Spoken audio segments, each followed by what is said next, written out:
నమస్కారం వార్తలకి స్వాగతం. ముందుగా ముఖ్యాంశాలు.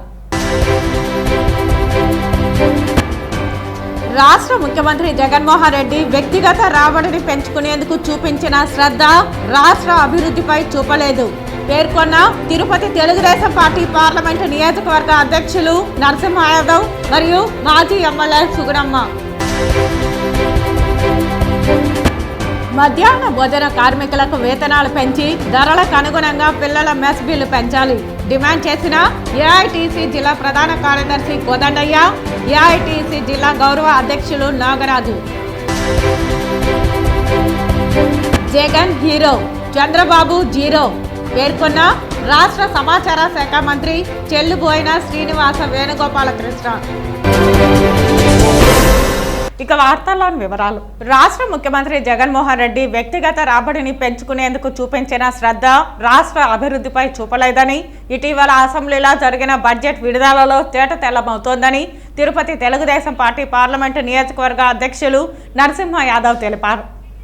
గురువారం ఉదయం తిరుపతి ప్రెస్ క్లబ్లో ఏర్పాటు చేసిన విలేకరుల సమావేశంలో ఆయన మాట్లాడారు. బడ్జెట్ విడుదలంతా ప్రజలను మోసం చేసే విధంగా ఉందని ఆయన విమర్శించారు. రాష్ట్రంలో మద్య నిషేధం చేస్తానని మహిళలకు మోసపూరిత మాటలు చెప్పిన జగన్మోహన్ రెడ్డి మద్య రేట్లు విపరీతంగా పెంచేశారని విమర్శించారు. దీంతో 70,000 మంది నాసిరకం మద్యం సేవించి మృతి చెందారని ఆయన ఆరోపించారు. రాష్ట్రంలో 9 సార్లు విద్యుత్ ఛార్జీలు పెంచారని, దీంతో సామాన్యుడిపై పెనుభారం పడిందని ఆయన విమర్శించారు. తెలుగుదేశం పార్టీ హయాంలో ప్రజలకు నాణ్యమైన విద్యుత్ సరఫరా చేశామని పేర్కొన్నారు. ప్రజలకు నివాస యోగ్యం కాని చోట పట్టాలిచ్చి మోసం చేశారని అన్నారు. వెనుకబడిన వర్గాలకు చెందిన 75,000 కోట్ల సప్లాన్ నిధులు దారి మళ్లించారని విమర్శించారు. అలాగే విద్యా దీవెన పేరుతో మంచి విద్యార్థుల భవిష్యత్తు నాశనం చేశారని అన్నారు. విద్యార్థులకు పంపిణీ చేసిన ట్యాబ్లలో 1,000 కోట్ల అవినీతి జరిగిందని తెలిపారు. ఎంతో ప్రతిష్టాత్మకంగా పేదవాడి ఆకలి తీర్చేందుకు తెలుగుదేశం పార్టీ హయాంలో అన్నా క్యాంటీన్ ప్రవేశపెట్టామని, దానిని కూడా తొంగలో తొక్కించారని ఆయన విమర్శించారు. అలాగే మధ్యాహ్న భోజనం పథకం కూడా నిలిపివేశారని తెలిపారు. రానున్న ఎన్నికల్లో ప్రజా వ్యతిరేక విధానాలకు పాల్పడుతున్న వైఎస్ఆర్సీపీ ప్రభుత్వాన్ని ఇంటికి పంపాలని ఆయన ప్రజలను కోరారు. ఈ విలేకరుల సమావేశంలో ఆర్సీ మునికృష్ణ, శ్రీధర్ వర్మ, తెలుగుదేశం పార్టీ నాయకులు పాల్గొన్నారు. బడ్జెట్లో చూపే అంకెలకి, ఖర్చు పెట్టే అంకెలకి పొంతనున్నది ఎక్కడ. ఏదైతే ప్రతి నిత్యం తన రాబడి ఏ విధంగా పెంచుకోవాలి, వ్యక్తిగత రాబడి ఏ విధంగా పెంచుకోవాలనే దానిపైన ఉన్న శ్రద్ధ ఈ రాష్ట్రంలో అభివృద్ధి కార్యక్రమాలు కానీ, సంక్షేమ కార్యక్రమాలు కానీ ఏవి కూడా ప్రతిబింబించరా. ఈ బడ్జెట్లో ఏదైతే మద్యపాన నిషేధం అంచెలంచెలుగా నేను నిషేధిస్తానని చెప్పిన ముఖ్యమంత్రి జగన్మోహన్ రెడ్డి ఈరోజు ఆఖరి సమావేశాలు జరుగుతూ ఉన్నాయి. ఈరోజు మహిళలు, ఈ రాష్ట్రంలో ఉన్న మహిళలకు క్షమాపణ చెప్పని డిమాండ్ చేస్తా ఉన్నాం. అసెంబ్లీ సాక్షిగా నువ్వు ఏదైతే హామీ ఇచ్చావో అంచెలంచెలుగా మద్య నిషేధం చేస్తానని దాన్ని పక్కన పెట్టడమే కాకుండా మద్యం పేరుతో ఈ రాష్ట్రాన్ని నాశనం చేసి ఏ విధంగా మద్యం ధరలను పెంచి ఏ విధంగా ప్రజలు ఎత్తిన భారం మోపావో మనం చూసాం. సుమారు 70,000 మంది ఈ నాసి రకం మద్యం సేవించి ఈ రాష్ట్రంలో అసూలు బాశారు. దానికి సమాధానం చెప్పని ఈరోజు అడుగుతా ఉన్నాం. ఏదైతే విద్యార్థులకు నువ్వు ఇచ్చిన హామీ ఏమైతే ఉందో, యువతకు ప్రతి సంవత్సరం జాబ్ క్యాలెండర్ విడుదల చేస్తానన్నావు. క్షమాపణ చెప్పి ఈరోజు అసెంబ్లీ సాక్షిగా నీకు మనస్సాక్షి అనేది ఉంటే నువ్వు చెప్పిన మాట ఏవేవి చేయలేదో ఈరోజు అసెంబ్లీ సాక్షిగా ప్రజలకు క్షమాపణ చెప్పాలని డిమాండ్ చేస్తాను. రాష్ట్రంలో ఉమ్మడి జిల్లాలోనూ మాదిగల జనాభా దామాషా ప్రకారం రానున్న ఎన్నికలలో అన్ని రాజకీయ పార్టీలు మాదిగలకు తగిన విధంగా రిజర్వేషన్ కల్పించి సీట్లను కేటాయించాలని మాదిగ ఐక్యవేదిక నాయకులు డిమాండ్ చేశారు. తిరుపతి ప్రెస్ క్లబ్లో బుధవారం జరిగిన మీడియా సమావేశంలో వారు మాట్లాడారు. ఉమ్మడి చిత్తూరు జిల్లాలో ఉన్న 3 ఎమ్మెల్యే, 2 ఎంపీ స్థానాలలో మాదిగలకు సముచిత న్యాయం చేయాలని కోరారు. స్వాతంత్రం వచ్చి 75 సంవత్సరాలు కావస్తున్నా మాదిగ ఉపకులాలు అన్ని రంగాల ఎస్సీ రిజర్వేషన్లలో మాదిగ ఉపకులాలకు అన్యాయం జరుగుతున్నదని వారు ఆవేదన వ్యక్తం చేశారు. రాష్ట్రంలో సుమారు 50 లక్షల మాదిగ ఉపకులాలకు ఎస్సీ రిజర్వ్డ్ ఎమ్మెల్యే, ఎంపీ స్థానాలు 32 ఉండగా మాదిగ ఉపకులాలకు ప్రాధాన్యత ఇవ్వకుండా తక్కువ సీట్లు కేటాయిస్తూ అన్యాయం చేస్తున్నారని పేర్కొన్నారు. రాజకీయ రిజర్వేషన్లలో జరుగుతున్నటువంటి అన్యాయాన్ని మేము తెలియజేసుకోవడానికి ఒక తిరుపతి ప్రెస్ క్లబ్కి రావడం జరిగింది. ఈరోజు ఈ రాష్ట్రంలో మాకు ఎస్సీ రిజర్వేషన్లలో అన్ని రంగాలలో మాకు తీవ్రంగా అన్యాయం జరుగుతుంది. అదేవిధంగా ఈ రాష్ట్రంలో మేము 50 లక్షల పైచిలుకు ఉన్న మేము మాది ఉపకులాలు కలుపుకుంటే 50 లక్షల పైచిలుకు ఉన్న మా మాదిగులు ఈరోజు రాష్ట్రంలో ఉన్నటువంటి ఎమ్మెల్యే ఎంపీ స్థానాలు 32 స్థానాలు ఉంటే, రిజర్వ్డ్ స్థానాలు ఉంటే దాంట్లో కనీసం మాకు ప్రాధాన్యత ఇవ్వకుండా ఒకే సామాజిక వర్గానికి అధిక సీట్లు కేటాయిస్తూ మాకు అన్యాయం చేస్తున్నాయి. ముఖ్యంగా రాయలసీమలో 14 లక్షల పైచిలుకు ఉన్న మాకు ఎటువంటి రాజకీయ ప్రాధాన్యత లేదు. ఈ సందర్భంగా చెప్తున్నాం, గతంలో చేసినట్లు ఈ రాబోయే 2024 ఎన్నికల్లో మాకు రాజకీయ రిజర్వేషన్లలో రాజకీయ పార్టీలు అన్యాయం చేస్తే మేము ఎవరు కానీ ఊరుకునే పరిస్థితి లేదు. కాబట్టి మాకు రాబోతున్నటువంటి ఈ 2024 ఎన్నికల్లోనైనా మాకు అన్ని రిజర్వేషన్ స్థానాల్లో, ఎస్సీ రిజర్వ్డ్ స్థానాల్లో ఉన్న ఎమ్మెల్యే ఎంపీ స్థానాలలో మాకు సగం సీట్లు కేటాయించాలని మేము పత్రికాముఖంగా ఈ యొక్క రాజకీయ పార్టీలన్నిటికీ మేము డిమాండ్ చేస్తున్నాం. అన్ని రాజకీయ పార్టీలు డిమాండ్ చేస్తున్నాం. ఈ సందర్భంగా మాకు ఏ రాజకీయ పార్టీ అయితే అన్యాయం చేస్తుందో ఆ పార్టీని మేము ఖచ్చితంగా దాన్ని ఒక భూస్థాపితం చేయడానికి కూడా మేము వెనుకాడుకోమని ఈ సందర్భంగా తెలియజేసుకుంటున్నాం. పేదలకు ఇండ్ల స్థలాలు ఇండ్లు ఇవ్వాలని సిపిఐ ఎంఎల్ లిబరేషన్ ఏఐసిసిటియు ఐద్వా ఆధ్వర్యంలో Tirupati city, Tirupati rural, Chandragiri area పేదలు తిరుపతి కలెక్టర్ కార్యాలయం వద్ద ధర్నా నిర్వహించారు. ఈ ధర్నాను ఉద్దేశించి సిపిఐ ఎంఎల్ లిబరేషన్ ఉమ్మడి చిత్తూరు జిల్లా కార్యదర్శి పి సత్తార్ మాట్లాడుతూ తిరుపతి సిటీ, తిరుపతి రూరల్, రేణిగుంట, చంద్రగిరి ప్రాంతాలలో కోకొల్లాలుగా పేదలకు ఇండ్ల స్థలాలు, ఇండ్లు లేక బాడుగ ఇండ్లలో బ్రతుకు వెళ్లదీస్తున్నారని, వారి సంపాదనలో అధిక భాగం ఇంటి బాడుగలకే సరిపోతోందని, ఏమాత్రం చాలని చిన్న ఇండ్లలో ఇరుకు ప్రాంతంలో కుటుంబం మొత్తం నివసించడం, పరిసరాలు మురికి కూపాలను తలపిస్తూ ఎలాంటి సౌకర్యాలు లేకుండా దుర్భర జీవితాలను గడుపుతున్నారని ఆవేదన వ్యక్తం చేశారు. ఇలా పేదవారిని గాలికి వదిలివేసే ప్రభుత్వం నిర్లక్ష్యంగా వ్యవహరిస్తోందని ఆగ్రహం వ్యక్తం చేశారు. ప్రభుత్వం వెంటనే పేదలకు ఇంటి స్థలాలు ఇచ్చి ఇండ్లు నిర్మించి ఇవ్వాలని డిమాండ్ చేశారు. CPI ML liberation Tirupati city కార్యదర్శి బాలకృష్ణ మాట్లాడుతూ చంద్రగిరి ఏరియాలో ముఖ్యంగా మిట్టపాలెం పంచాయతీ నందు ఇసుక అక్రమ రవాణా విపరీతంగా పెరిగిపోతోందని, వ్యవసాయ భూములకు సాగునీరు తగ్గిపోతోందని, ఇసుక అక్రమ రవాణాను ఆపాలని చంద్రగిరి తహసీల్దార్ శిరీష్ కు పదే విన్నవించినా పట్టించుకోకపోవడం విడ్డూరంగా ఉందని అన్నారు. వెంటనే ప్రభుత్వం పేదలకు ఇళ్ల స్థలాలు కేటాయించాలని, ఇసుక అక్రమ రవాణా అరికట్టాలని డిమాండ్ చేశారు. లేని పక్షంలో ఉద్యమాన్ని ఉధృతం చేస్తామని హెచ్చరించారు. తదనంతరం కలెక్టర్కి వినతి పత్రం అందజేశారు. ఈ కార్యక్రమంలో ఐద్వా జిల్లా నాయకురాలు సుజాత, ఏఐటిసి జిల్లా నాయకులు బి బాబునాయక్, డి మునస్వామి తదితరులు పాల్గొన్నారు. ఈరోజు తిరుపతి జిల్లాలో చాలా మంది పేదలకి ఇల్లు స్థలాలు లేవు, ఇంటి పట్టాలు ఇవ్వలేదు. ఇచ్చిండేటువంటి పట్టాలకి జాగాలు చూపిన సందర్భము లేదు. ఎంతోమంది ఈరోజు ఇండ్లు లేక, జాగాలు లేక, ఇండ్లు వంటి పట్టాలు ఇచ్చినా కూడా ఆ స్థలాలు తెలియక, ఇల్లు కట్టించినా కూడా ఇండ్లు ఎక్కడ ఉండేది తెలియక ఈరోజు నానా బాధలు పడుతున్నారు. వెంటనే చిత్తూరు జిల్లా కలెక్టర్ గారు ఈ ఇల్లు లేని వాళ్ళకి ఇల్లు ఇవ్వాలని, స్థలం లేని వాళ్ళకి స్థలం ఇవ్వాలని, ముందుగానే ఇల్లు ఇచ్చిన వాళ్ళకి ఇల్లు చూపాలని, స్థలం ఇచ్చిన వాళ్ళకి ఆ స్థలం ఎక్కడితో చూపాలని సిపిఎం లిబరేషన్ పార్టీ డిమాండ్ చేస్తూ ఉంది. అట్లా కాని పక్షంలో ఒక వారం లోపల జిల్లా కలెక్టర్ గారు ఈ సమస్య పరిష్కారం చేయకపోతే తప్పనిసరిగా మేము ఇంటి గవర్నమెంట్ స్థలాన్ని ఆక్రమించి గుడిసెలు వేస్తామని చెప్పి, అలాగే ఇల్లు నిర్మాణం చేస్తామని చెప్పి పేదలందరికీ సిపిఎం లిబరేషన్ పార్టీ ఇంటి పట్టాలను ఇవ్వకపోతే ఇంటి జాగాలను చూపిస్తూ ఖచ్చితంగా అక్కడ గుడిసెలు వేస్తామని చెప్పి తీవ్రంగా హెచ్చరిస్తున్నాము. రాష్ట్ర బడ్జెట్ ఒక అంకెల గారడి అని, ఫెయిల్యూర్ అయిన ప్రభుత్వం పసలేని బడ్జెట్ను ప్రవేశపెట్టిందని తిరుపతి మాజీ ఎమ్మెల్యే సుగుణమ్మ ఎద్దేవా చేశారు. గత 5 సంవత్సరాలలో ఎలాంటి ఒక్క పరిశ్రమ రాలేదని, మొక్కుబడిగా డిఎస్సిని ప్రభుత్వం ప్రవేశపెట్టిందని ఎద్దేవా చేశారు. కొండంత చూపి గోరంత ఖర్చు చూపుతున్నారని తెలిపారు. అనుభవ రాహిత్య పరిపాలన సాగిస్తున్నారని, 60,000 కోట్ల లోటు బడ్జెట్ తెలిపారని చెప్పారు. బుగ్గన ప్రవేశపెట్టింది అప్పుల బడ్జెట్ అని ఎద్దేవా చేశారు. 2019లో టీడీపీ ప్రభుత్వం చేసిన అప్పుల కన్నా వైసీపీ ప్రభుత్వం బడ్జెట్ అప్పుల బడ్జెట్గా ఉందని చెప్పారు. ఈ బడ్జెట్ చూసే ప్రజలు పసలేని ప్రభుత్వాన్ని నిర్ణయించారని పేర్కొన్నారు. రాష్ట్రంలో అన్ని రకాల ధరలు పెరిగాయని, అంకెల గారడీ బడ్జెట్ ప్రవేశపెట్టారని, స్వప్రయోజనం కోసం ప్రవేశపెట్టిన ఓటాన్ అకౌంట్ బడ్జెట్ ఇది అని చెప్పారు. రాష్ట్రాన్ని అప్పుల ఊబిలోకి నెట్టిన బడ్జెట్ అని, ప్రయోజనం లేని బడ్జెట్తో రాష్ట్ర ప్రజలు ప్రభుత్వాన్ని సాగనంపాలని నిర్ణయించారు. దేశంలోనే ఒక అంకెల గారడీగా ఆంధ్రప్రదేశ్ రాష్ట్ర ప్రజలు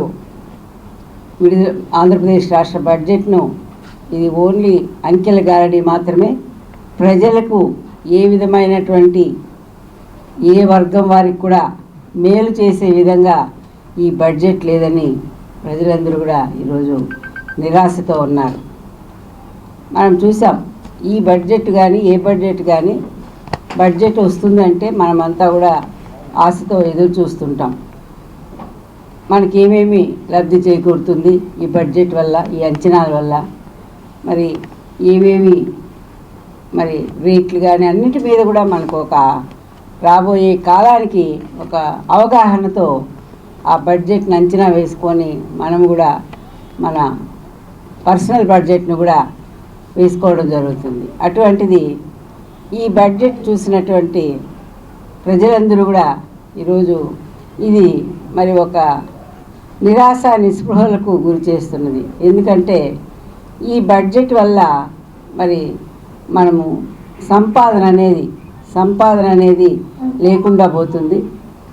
అన్ని ధరలు కూడా పెరిగి మరి మన అంచనాలకు మించి ధరలు ఉన్నాయి. మన ఆదాయం అయితే తక్కువ ఉంది.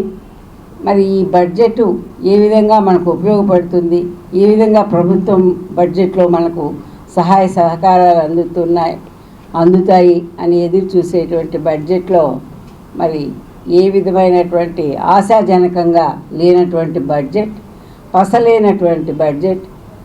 ఈ బడ్జెట్ చూసే మరి ప్రజలు కూడా ఈ ప్రభుత్వం మరి ఒక పసలేని ప్రభుత్వం, ఈ ప్రభుత్వం ఒక ఇప్పటికే ఫెయిల్యూర్ అయినటువంటి ప్రభుత్వం, మరి ఇలాంటి బడ్జెట్ కాక ఇంకా ఎలాంటి బడ్జెట్ వస్తుందని కూడా ప్రజలు తల కొట్టుకునేటువంటి పరిస్థితి.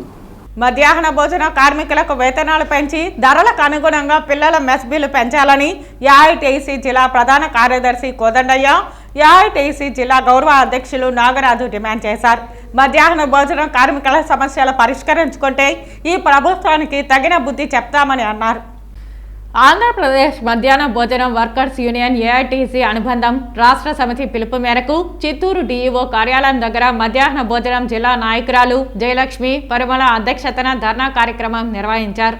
ఈ ధర్నాలో ముఖ్య అతిథిగా పాల్గొన్న నాయకులు మాట్లాడుతూ గత 20 సంవత్సరాలుగా ప్రభుత్వ పాఠశాలలో పనిచేయే వంట కార్మికులకు ప్రభుత్వాలు మారినా మహిళా కార్మికుల తలరాత మారలేదని, పాఠశాలలో వంట చేసే కార్మికులకు కనీసం వేతనాలు అమలు పరచడం లేదని ప్రభుత్వం నిర్లక్ష్యం వహిస్తోందని పేర్కొన్నారు. రోజు రోజుకి ధరలు పెరుగుతున్నప్పటికీ పిల్లలకు ఇచ్చే ఎలిమెంటరీ స్కూల్ పిల్లలకు 15 రూపాయలు, హై స్కూల్ పిల్లలకు 20 రూపాయలు పెంచాలని, మధ్యాహ్న భోజన కార్మికుల వేతనాలు పెంచాలని, స్కూల్లో మౌలిక వసతులు ఏర్పాటు చేసి గ్యాస్ సిలిండర్ ప్రభుత్వమే సప్లై చేయాలని డిమాండ్ చేశారు. మధ్యాహ్న భోజన కార్మికులకు గుర్తింపు కార్డులు ఇచ్చి యూనిఫామ్ సౌకర్యం కల్పించాలని, కార్మికుల కష్టాలను గుర్తించడంలో ఈ ప్రభుత్వం పూర్తిగా విఫలం అవుతున్నదని, మహిళా కార్మికులకు తోడుగా ఉంటున్న రాష్ట్ర ముఖ్యమంత్రి ఈ రోజు వారిని నట్టేట ముంచడం జరిగిందని తెలిపారు. ఈ కార్యక్రమంలో ఏఐటీసీ జిల్లా ప్రధాన కార్యదర్శి కోదండయ్య, ఏఐటీసీ జిల్లా గౌరవ అధ్యక్షులు నాగరాజు, అంగన్వాడీ రాష్ట్ర వ్యాఖ్యం ప్రెసిడెంట్ ప్రేమ, సిపిఐ పార్టీ పట్టణ కార్యదర్శి గోపీనాథ్ తదితరులు పాల్గొన్నారు.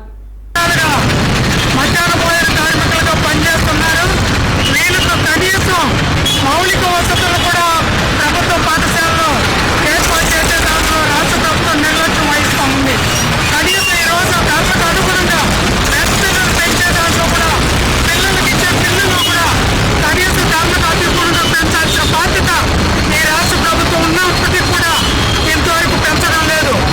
ఇప్పటికీ 3,000 రూపాయలు ఇస్తున్నారు. ఈరోజు ఉపాధి హామీ కూలి పనికి పోయినా రోజుకు 270 రూపాయలు ఈ రోజు వాళ్ళ కూలికి ఇస్తూ ఉంది. కానీ మధ్యాహ్న భోజన కార్యక్రమంలో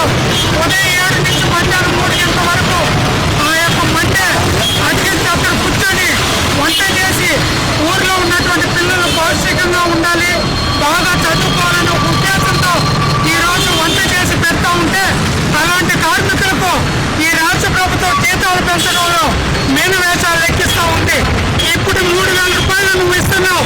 ఈ రోజు పెరుగుతున్న ధరలకు అనుగుణంగా ఆ 3,000 రూపాయలతో ఆ కుటుంబం పోషించేదానికి వీలు అవుతుందని ఏఐటీసీగా ఈ రాష్ట్ర ప్రభుత్వం మేము అడుగుతున్నాం. గన్నవరం నుండి రేణిగుంట విమానాశ్రయానికి రాష్ట్ర హోంశాఖ మంత్రి తేనేటి వనిత మరియు రాష్ట్ర సమాచార శాఖ మంత్రి చెల్లుబోయిన శ్రీనివాస వేణుగోపాలకృష్ణ చేరుకున్నారు.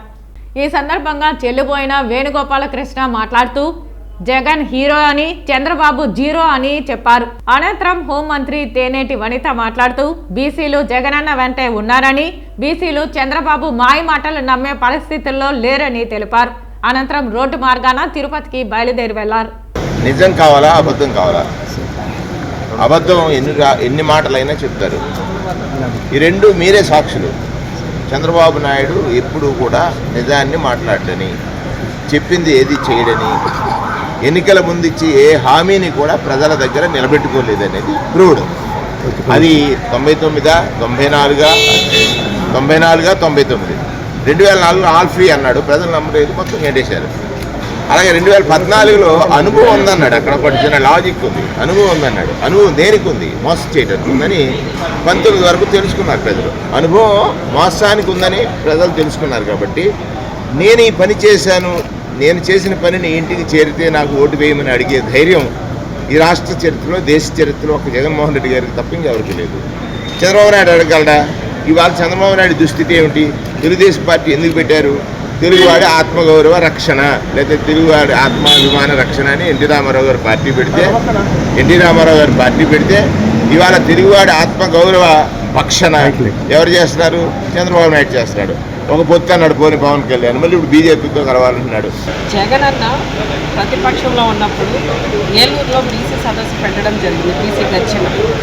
అక్కడ బీసీలందరూ బ్యాక్వర్డ్ కాస్ట్ కాదు, బ్యాక్ బోన్ మాకు అని చెప్పారు. ఆ విధంగానే ఈ రోజున క్యాబినెట్లో చూసినా, అలానే కౌన్సిల్లో చూసినా, లేదా గ్రౌండ్ లెవెల్లో ఏవైతే ఈ రోజున స్థానిక సంస్థలు జరిగినావో అక్కడ చూసినా, లేదా ఈ బీసీలు ఎవరైతే ఉన్నారో సోదరులు వాళ్ళందరికీ కూడా ఎన్ని సబ్ క్యాస్ట్లు ఉన్నాయో వాటన్నిటికీ కూడా కార్పొరేషన్లు ఏర్పాటు చేసిన, ఈ రోజున రాజ్యసభలో కూర్చోబెట్టిన బీసీలకు ఇచ్చినంత స్థానం గతంలో ఏ ముఖ్యమంత్రి కూడా ఇవ్వలేదు. ఈ రోజున బీసీలకు ఒక ప్రాముఖ్యతని కల్పించి ఒక రాజ్యాధికారాన్ని అప్పచెప్పింది జగన్ అన్న ఒక్కరే మాత్రమే చెప్పడానికి చాలా గర్వంగా ఉన్నాం. కానీ వాళ్ళు ఎందుకంటే ఎన్నికల దగ్గర పడుతుంది, ఏదో ఒకటి మాయ చేయాలి, మభ్య పెట్టాలి, బీసీలందరూ మా వైపు ఉన్నారని చెప్పుకున్నంత మాత్రాన వాళ్ళ వైపున ఉండరు. ఈ రోజున బీసీలందరికీ కూడా ఏ విధంగా న్యాయం జరిగింది, ఎవరు న్యాయం చేశారు, ఏ ప్రభుత్వం చేసింది, ఏ ముఖ్యమంత్రి చేశారు అని ఆలోచన చేస్తే జగనన్న ఒక్కరే చేశారు అన్నది చాలా స్పష్టంగా తెలుసు. కోట్ల మంది భారతీయుల చిరకాల స్వప్నాన్ని నెరవేర్చి అయోధ్యలో దివ్య భవ్య మందిరాన్ని నిర్మించి బాలరాముని ప్రాణప్రతిష్ఠ చేసిన ప్రధాని నరేంద్ర మోదీకి కృతజ్ఞతలు తెలియజేస్తూ దేశంలో ప్రతిష్ఠ కలిగిన వ్యక్తులు తీర్మాన లేఖలను ప్రధానికి పంపించారు. 500 ఏళ్లుగా భారతీయుల నిరీక్షణకు ముగింపు పలుకుతూ కోట్ల మంది భారతీయుల ఆశలను, కలలను సాకారం చేస్తూ ప్రధాని నరేంద్ర మోదీ అందరి సహకారంతో అయోధ్యలో భవ్యరామ మందిరాన్ని అద్భుతంగా నిర్మించి అందులో స్వయంగా బాలరాముని విగ్రహ ప్రాణ ప్రతిష్ఠ వైభవంగా నిర్వహించారు. ఆ రోజున దేశం మొత్తం ఓ పండుగలా నిర్వహించుకున్నారు. ఈ సందర్భంగా ప్రధాని నరేంద్ర మోదీకి కృతజ్ఞతలు తెలుపుతూ దేశంలోని ప్రతిష్ట కలిగిన వ్యక్తులు తీర్మానం చేస్తూ ఆయనకు లేఖలను పంపుతున్నారు. అందులో భాగంగా తిరుపతి నగరంలో స్థానిక బీజేపీ సీనియర్ నాయకులు గుండాల గోపీనాథ్ రెడ్డి ఆధ్వర్యంలో రిటైర్డ్ ప్రొఫెసర్లు సుందర రామ్మూర్తి, కీర్తి వెంకయ్య, ప్రతాప్ స్వామీజీల నుంచి కృతజ్ఞత తీర్మానాలపై సంతకాలు చేపించి వాటిని ప్రధాని నరేంద్ర మోదీకి పోస్టల్ ద్వారా పంపారు. ఈ కార్యక్రమంలో బీజేపీ జిల్లా సాంస్కృతిక విభాగం convener Gundala Gopinath, BJP north మండల అధ్యక్షుడు ప్రభాకర్ నాయుడు, బీజేపీ తూర్పు మండల ప్రధాన కార్యదర్శి తొండమనాటి సుబ్రహ్మణ్యం రెడ్డి, బీజేపీ నాయకురాలు కళ్యాణి తదితరులు పాల్గొన్నారు. మొన్న జనవరి 22 భవ్య రామ మందిరం బాలరాముని ప్రాణ ప్రతిష్ఠ అంగరంగ వైభవంగా అయోధ్యలో బాలరామ మందిరం ఏర్పాటు చేశారు. మన గౌరవ ప్రధాని నరేంద్ర మోడీ గారి కృషి ఎంతో ఉంది దీంట్లో. ఈరోజు తిరుపతిలో మేమందరూ ఆయనకు ధన్యవాదాలు తెలుపుతూ తీర్మానం చేస్తూ ఈరోజు ప్రతిష్ట గల వ్యక్తుల నుంచి రిటైర్డ్ ప్రొఫెసర్లు శ్రీమాన్ సుందరమూర్తి గారు, వెంకయ్య సార్ గారు, మిగతా పెద్దల నుంచి వాళ్ళ దగ్గర నుంచి సంతకాలు సేకరించి నరేంద్ర మోడీ గారి ధన్యవాద తీర్మానాన్ని మేము పంపిస్తున్నాము. ప్రతి ఒక్కరు కూడా ఈ కాపీలంతా మేము దీంట్లో నెట్లో పెడతాము. దీన్ని తీసి ప్రతి ఒక్కరు ధన్యవాదాలు తెలిపే విధంగా కృషి చేయాలని తెలుపుకుంటూ జై శ్రీరామ్. కార్యక్రమంలో మంచి ప్రాజెక్ట్స్లో సక్సెస్ చేయటంలో కృతకృత్యాలయ్యాడని విజయం సాధించాడని నేను భావిస్తాను. ముఖ్యంగా అయోధ్య నిర్మాణము, శ్రీరామ మందిర నిర్మాణము, బాలరాముని విగ్రహ ప్రతిష్ట, 370 ఆర్టికల్, ఎన్నెన్నో సాధ్యం కానటువంటివి సాధ్యమని నిరూపించి ఒక ప్రపంచ దేశాల్లోనే ఒక పేరు ప్రఖ్యాతులు గడించినటువంటి, మన దేశానికి పేరు ప్రఖ్యాతులు తెచ్చినటువంటి నరేంద్ర మోడీ మన ప్రజల గుండెల్లో చిరస్థాయిగా మిగిలిపోతాడని నేను భావిస్తాను. మరలా కూడా నరేంద్ర మోడీ ప్రధాని ఇంకా పెండింగ్ సమస్యలను కూడా పూర్తి చేయాలని నేను భావిస్తున్నాను. కానీ ఈసారి తప్పనిసరిగా నరేంద్ర మోడీ ప్రధానమంత్రి మన దేశాన్ని పరమ వైభవ స్థితికి తీసుకొస్తాడని నేను ఆశిస్తున్నాను. జగనన్నకు చెబుతాం కార్యక్రమంలో వచ్చిన అర్జీలకు అధిక ప్రాధాన్యత ఇవ్వాలని, నిర్ణీత కాల వ్యవధిలోపు ప్రజల అర్జీలకు అర్థవంతంగా పరిష్కారం చూపాలని జిల్లా కలెక్టర్ లక్ష్మీషా అధికారులను ఆదేశించారు. జగనన్నకు చెబుతాం కార్యక్రమం గూడూరు నియోజకవర్గం చిల్లకూరు మండల కేంద్రం ఎంపీడీఓ కార్యాలయంలో కలెక్టర్ పలు ప్రాంతాల నుండి వచ్చిన వారి నుండి వినతులను స్వీకరించి అక్కడే ఆన్లైన్లో నమోదు చేసి పరిష్కరించడానికి ఆదేశాలు జారీ చేశారు. నిబంధనల మేరకు పరిష్కరించగలిగిన అర్జీలను త్వరితగతిన పరిష్కరించాలని, నిబంధనల పరిధిలోని పరిష్కరించలేని వాటిని అర్జీదారులకు స్పష్టంగా వివరించాలని తెలిపారు. రెవెన్యూకు సంబంధించి 51, housing 5, survey and land records 3, గురుకుల పాఠశాలకు సంబంధించి 2, విద్యుత్ శాఖ 1, నీటిపారుదల శాఖ 1, వైఎస్ఆర్ ఆరోగ్యశ్రీ 1, మొత్తంగా 69 వినతులు అందాయని జిల్లా అధికారులు జేకేసీలో వచ్చిన అర్జీలను సకాలంలో పరిష్కరించాల్సిందిగా జగనన్నకు చెబుతాం స్పందనకు హాజరైన వివిధ శాఖలకు సంబంధించిన జిల్లా అధికారులను కలెక్టర్ ఆదేశించారు. వివిధ శాఖల జిల్లా, డివిజన్, మండల స్థాయి అధికారులు, తహసీల్దార్ శ్రీనివాసులు, ఎంపీడీఓ భానుమూర్తి తదితర అధికారులు పాల్గొన్నారు. చంద్రగిరి పట్టణంలో కుక్కల గుంపులతో ప్రజలు బెంబేలెత్తుతున్నారు. రాత్రి వేళ వీధుల్లో ఒంటరిగా వెళ్లేందుకు ప్రజలు భయపడుతున్నారు. ఇందులో భాగంగా చంద్రగిరి గ్రామ పంచాయతీ సర్పంచ్ రూపా రామ్మూర్తి ఆదేశాలతో గురువారం చంద్రగిరి ఈవో మహేశ్వరయ్య పట్టణంలో కుక్కల నిర్మూలనలో భాగంగా వాటిని సంహరించుకుంటా వాటి సంతతి పెరగకుండా ఆపరేషన్లు చేయాలని బ్లూ క్రాస్ పిటిషన్తో కోర్టు ఆదేశాలు ఇచ్చిన వాటితో ఫలితం ఆపరేషన్ల బదులు వ్యాక్సిన్ ద్వారా కుక్కలకు సంతాన ఉత్పత్తి పెరగకుండా మరియు మనుషులను గాయపరిచినా వారు టీకాలు వేసుకోవాల్సిన అవసరం ఉండదని చంద్రగిరి ఈవో మహేశ్వరయ్య తెలిపారు. అంతేకాకుండా ఈరోజు పంచాయతీ సిబ్బంది ఆధ్వర్యంలో సుమారు 200కు పైగా కుక్కలకు వ్యాక్సిన్ వేయడం జరిగిందని, ఇంకా పట్టణంలో మిగిలిన వాటిని కూడా గుర్తించి 2-3 రోజుల్లో పట్టుకుని వ్యాక్సిన్ వేయడం జరుగుతుందని తెలిపారు. ఈ కార్యక్రమంలో గ్రామ పంచాయతీ మేస్త్రి శివ మరియు సిబ్బంది పాల్గొన్నారు. వార్తలు ముగించే ముందు ముఖ్యాంశాలు మరోసారి. రాష్ట్ర ముఖ్యమంత్రి జగన్మోహన్ రెడ్డి వ్యక్తిగత రాబడిని పెంచుకునేందుకు చూపించిన శ్రద్ధ రాష్ట్ర అభివృద్ధిపై చూపలేదు పేర్కొన్న తిరుపతి తెలుగుదేశం పార్టీ పార్లమెంటు నియోజకవర్గ అధ్యక్షులు నరసింహ యాదవ్ మరియు మాజీ ఎమ్మెల్యే సుగుణమ్మ. మధ్యాహ్న భోజన కార్మికులకు వేతనాలు పెంచి ధరలకు అనుగుణంగా పిల్లల మెస్ బిల్లు పెంచాలి డిమాండ్ చేసిన ఏఐటీసీ జిల్లా ప్రధాన కార్యదర్శి కోదండయ్య, ఏఐటీసీ జిల్లా గౌరవ అధ్యక్షులు నాగరాజు.